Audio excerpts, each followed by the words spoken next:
I'm going to preface this video by saying yes, I know about the expensive costume DLC for the characters. However, that came up after I already had this video written, so I'll consider talking about that in a separate video in the future. Welcome to another episode of Backlogged Gaming, where as usual, I am late to the party and I'm here to share my thoughts on a game. Ironically, I actually got this game at release and would have been talking about it sooner. However, as a former MMO addict, I got sucked into old school EverQuest when they announced a new progression server. And soon after I stopped playing that, Baldur's Gate 3 came out, which is a game I'll cover another day. I'm going to start off by saying while I have played nearly every Street Fighter game, I'm not what you would call a competitive player. I mainly treat fighting games as a single-player game that I occasionally play with friends. Though I did somehow get all of the achievements in Super Street Fighter 2 Turbo HD Remix for the Xbox 360, but I'll be damned if I remember how I pulled that off. Long story short, I'm not going to talk about ranked online play or things like combo trials, because they just really aren't my thing.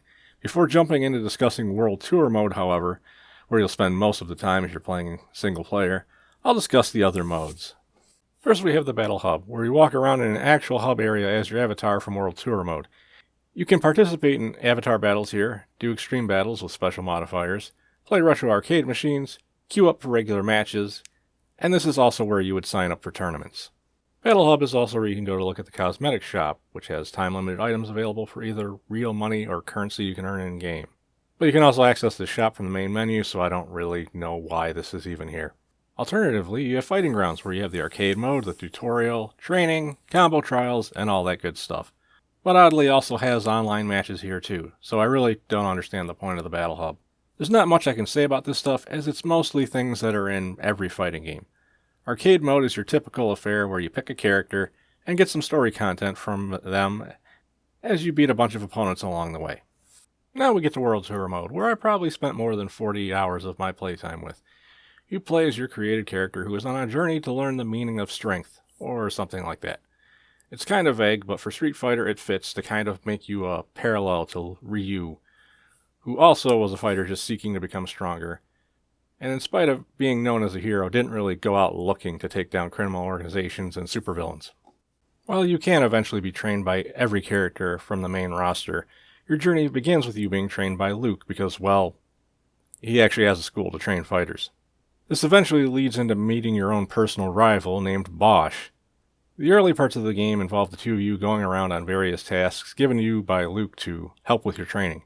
You get up to a bunch of random shenanigans until Bosch actually lands himself in real trouble, which leads into the main story of World Tour mode. I'll avoid saying much more than that because I don't want to spoil it for anyone who actually wants to play the game. I kinda love that they included Thrasher Damned, who was the first boss in Final Fight, which they included as an NPC in World Tour mode here.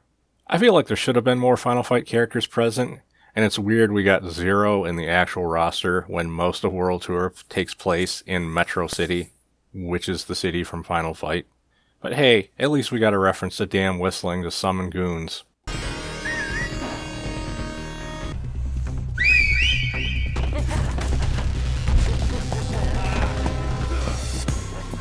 This is where I move on to my weird gripes about cosmetics. This one doesn't really affect the player, but I don't understand the decision to make so many gang members walk around with cardboard boxes on their heads. It does make them stick out as an enemy instead of a regular person, but it's just bizarre. Maybe if it had been the theme of a specific gang instead of all of them, it wouldn't bother me so much. My biggest gripe is how many characters who are clearly made with the same character creator as the player you will see wearing cosmetics that you cannot obtain in the game. Like this guy wearing a gladiator outfit. The only part of that outfit you can get is the helmet, which looks stupid without the rest of it. As someone whose original character wears a cape, I'm annoyed that there is no way to get a cape in the game. While I wasn't able to find them again while recording footage for this video, I also saw plenty of women walking around wearing Poison's outfit, which also isn't available at all in the game. I wonder if there's a lot of stuff they were holding on to make available in the Battle Hub shop or for the Battle Pass system, but all the stuff I've seen has been completely new that wasn't present in the game previously. So if you're wondering, that is why my character looks like she rolled in out of a Yakuza game. I couldn't make anything close to what I usually make my character look like. My other major gripe with this mode is the way they handled moves you can select that you've learned from various fighters. You can't equip more than one move that utilizes the same controller motion, even if one of them uses a motion and a kick rather than a motion and a punch. Due to this, there are actually very few characters where you can equip all of their moves because many of the moves in the game use a quarter circle, and they do have moves that use the same motion but a different button on a lot of the pre-existing characters. This might be mitigated if you're using modern controls rather than classic controls, since modern controls don't use controller motions to do the special moves. It's a more simplified control scheme that's more akin to what you would see in Smash Bros. Rather than a regular fighting game. While I have no beef with this controller option or anyone who chooses to use it, I personally refuse to use it because I don't want to mess with my muscle memory for these kinds of games when I have other ones that don't have controls like this that I also play. That said, with those gripes aside, I did enjoy my time with World Tour. After all, if I didn't, I probably wouldn't have completed it. Overall, I consider this one of the better Street Fighter games in the series, and it is definitely a good jumping on point for anyone who has felt intimidated by fighting games in the past.